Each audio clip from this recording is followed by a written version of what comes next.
Dani, ya, kalau seandainya kita lihat sirah-sirah beliau, maka kita akan terkaget-kaget. Kalau kita lihat murid-murid beliau, maka kita akan terkaget-kaget. Bagaimana Rasulullah SAW menjadi seorang murabbi yang betul-betul mendidik orang-orang yang berada di sekitarnya, mendidik istrinya, mendidik pembantunya. Anas bin Malik, ya, yang mana dia itu adalah pembantu dari Rasulullah SAW, dan dia adalah menjadi seorang ulama dari kalangan sahabat Rasulullah SAW. Bagaimana dia mendidik Anas bin Malik, ya? Bagaimana Rasulullah mendidik Usamah bin Zaid? Di umur dia 17 tahun dia ditunjuk oleh Rasulullah SAW untuk menjadi panglima perang. Sekarang anak 17 tahun bisanya ngapain Bapak Ibu? Bisanya ngapain? Gadget. Bisanya ke warnet. Tidak ada yang bisa dibanggakan oleh anak yang berumur 17 tahun kecuali kelabilan dan juga sikap-sikap mereka yang kekanak-kanakan. Tetapi Rasulullah SAW berhasil mendidik Usamah bin Zaid menjadi panglima perang. Ini gimana pendidikannya ini Bapak Ibu? Ya, ini adalah pendidikan yang benar. Karena dididik oleh orang yang benar.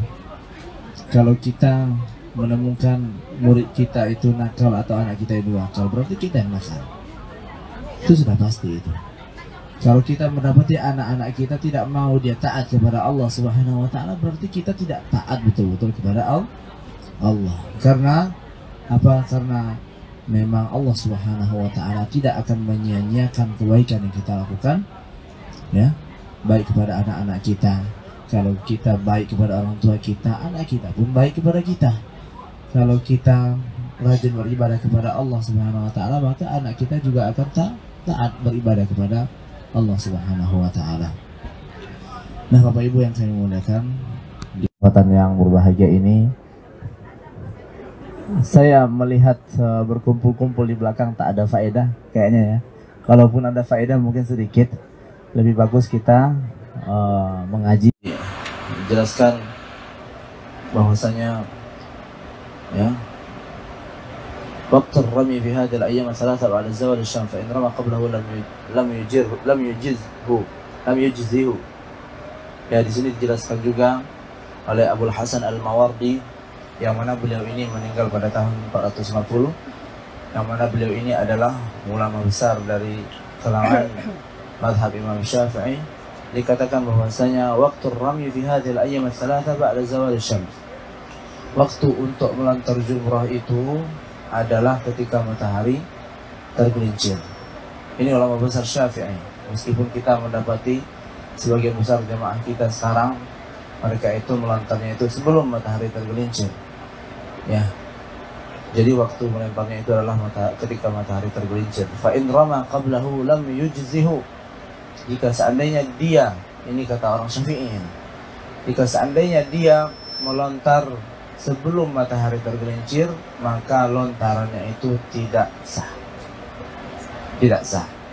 Nah, Bapak Ibu yang kami muliakan, kemudian amal baik yang bisa juga kita dapatkan ketika kita melontar jumrah itu adalah dengan bersabar dengan kemacetan, ngantri, dan juga, ya, tidak mencelakai orang lain, dan juga kita memperhatikan orang-orang yang ada di sekitar kita, orang tua, dan kita menjaga keamanan mereka.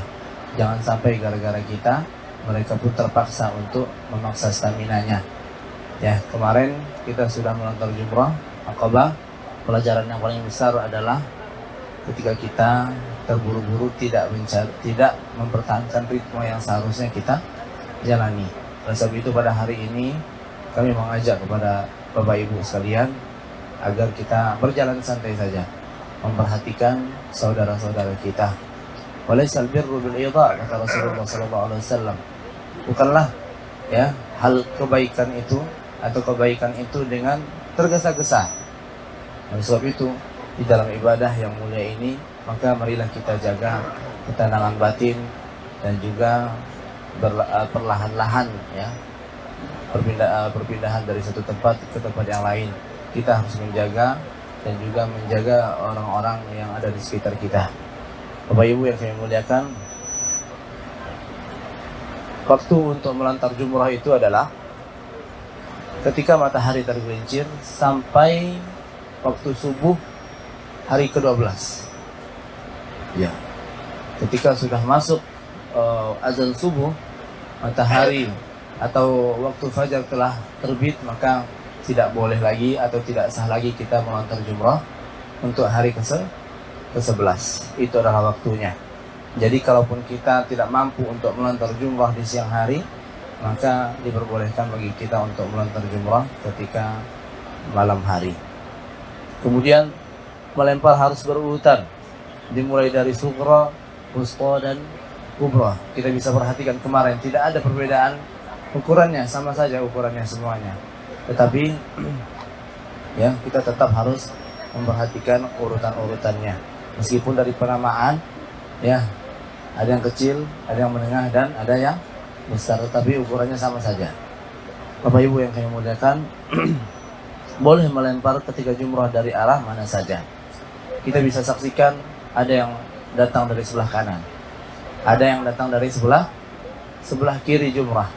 Kemarin itu kita datang dari sebelah kiri, dan ada juga yang sebelah kanan. Mana yang lebih afdal? Yaitu kita datang dari sebelah kiri. Kita melontar jumrah itu menjadikan Ka'bah di sebelah kiri kita, dan tempat pelontaran jumrah itu di sebelah kanan kita. Kemudian ketika kita melempar, pastikan yang kita lempar itu adalah batu, bukan semen, bukan kaca, bukan biji kurma. Ya, kadang-kadang karena sudah capek, batunya hilang, diambil apa yang ada di lantai. Kadang-kadang biji kurma, ya, biji kurma yang dilempar ke jamarat, dan ini tidak sah ya, tidak sah. Kemudian jika seandainya ada anak kecil yang haji, bisa diwakili untuk melempar. Begitu juga dengan orang yang sakit, orang yang tua, ya, itu diperbolehkan untuk diwakili. Oleh sebab itu, jika seandainya jarak ini begitu jauh dan keluarga kita, istri kita atau orang tua kita tidak mampu, ya, maka boleh untuk kita wakili. Untuk tata caranya, ya, ada sedikit perbedaan. Ada yang mengharuskan kita selesai terlebih dahulu, selesai kewajiban kita. Setelah itu kita mundur kembali ke belakang, ya, dan kita laksanakan untuk diri kita. Ya, sedangkan pendapat lain, dari ini adalah pendapat Syekh, ya, yang masih beliau itu hidup, ya, Syekh Abdul Muhsin Al-Abbad, yang mana beliau ini adalah orang tua dari Syekh Abdul Razak yang sering datang ke Indonesia. Beliau berpendapat boleh kita melempar di satu waktu, ya, untuk orang lain juga yang kita wakili, dengan syarat kita dalam keadaan berhaji juga. Tidak boleh orang yang tidak berhaji mewakili pelontaran jumrah kita. Kita lempar 7 kali, setelah itu kita lempar 7 kali di waktu bersamaan, ya, untuk orang yang kita wakili, ya. Jadi 14 kali, ya, di satu tempat, tidak mundur kita baris, tidak mundur, ya. 7 untuk kita dan 7 untuk orang yang kita badalkan. Nah, kemudian apabila diperlukan boleh menjamak dan mengakhirkan jamak takhir, melempar jumrah pada hari berikutnya. Misal melempar jumrah Aqabah tanggal 10 dilakukan pada tanggal 11.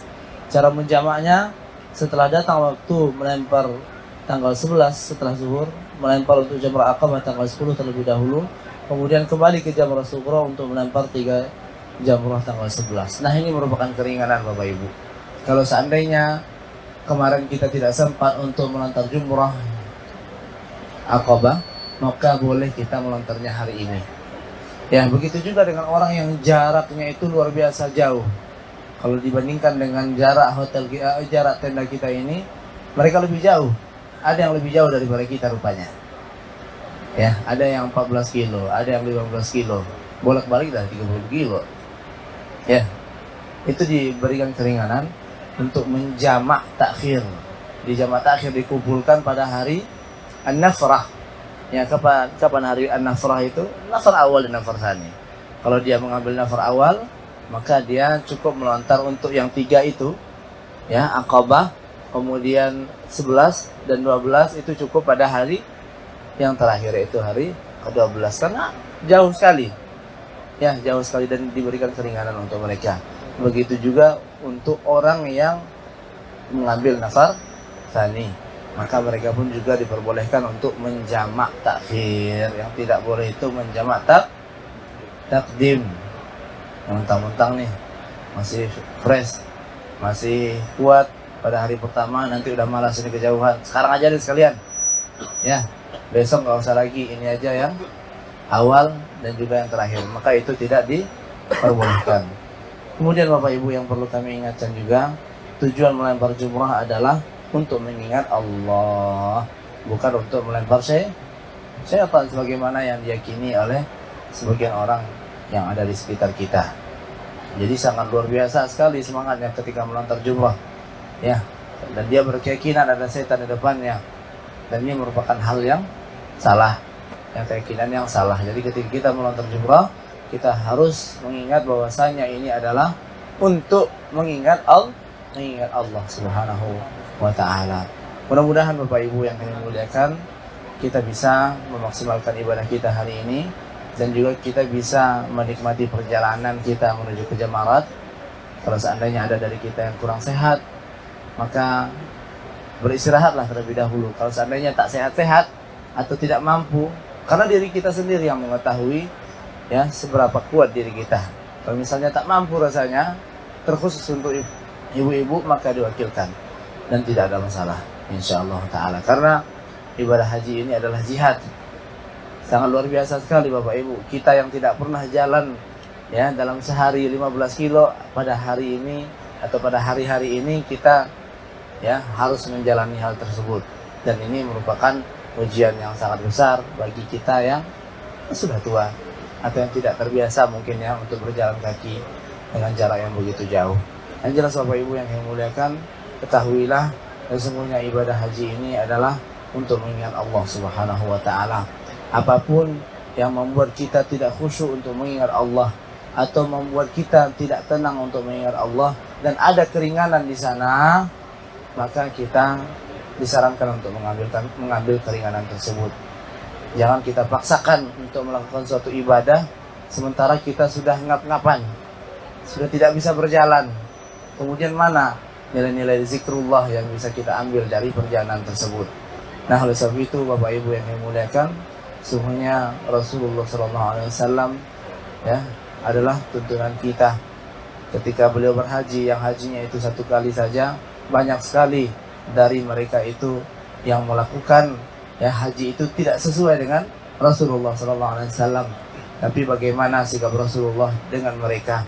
If'al wala haraj, tak ada masalah, tak ada masalah, tak ada masalah. Ya, diperbolehkan oleh Rasulullah SAW. Ya, bukan berarti kita memudah-mudahkan ketika kita mengambil rukhsah, mengambil keringanan, tetapi dengan mengambil rukhsah tersebut ya mungkin itu lebih besar manfaatnya kepada diri kita, baik dari segi rohani atau dari segi jasmani kita. Insyaallah ya, haji mabrur insyaallah bisa juga kita raih, meskipun terkadang kita mengambil rukhsah atau keringanan tidak sesuai dengan Rasulullah SAW. Kalau seandainya kita mampu, maka kita usahakan sesuai dengan Rasulullah SAW, tidak mengambil rukhsah. Mudah-mudahan di pagi yang mulia ini kita bisa kembali berzikir kepada Allah Subhanahu wa ta'ala dan tidak menghabiskan waktu kita dengan hal-hal yang tidak bermanfaat. Marilah kita membaca Al-Quran, marilah kita berzikir, kita isi waktu kita ini untuk beribadah, karena suasana seperti ini tidak akan terulang lagi. Ya, susah untuk mengulangnya. Kita datang ke sini untuk pergi berzikir ke sini, kapan waktunya? Tidak ada waktunya kecuali pada haji. Oleh sebab itu, ingatlah, nikmat itu tidak akan bisa kita rasakan kecuali ketika kita sudah kehilangannya. Sudah hilang dia, sudah pergi dia, maka kita akan mengetahui betapa besar nilai dari nikmat yang diberikan Allah Subhanahu wa ta'ala. Dan mungkin ini saja yang bisa kami sampaikan. Wassalamualaikum warahmatullahi wabarakatuh.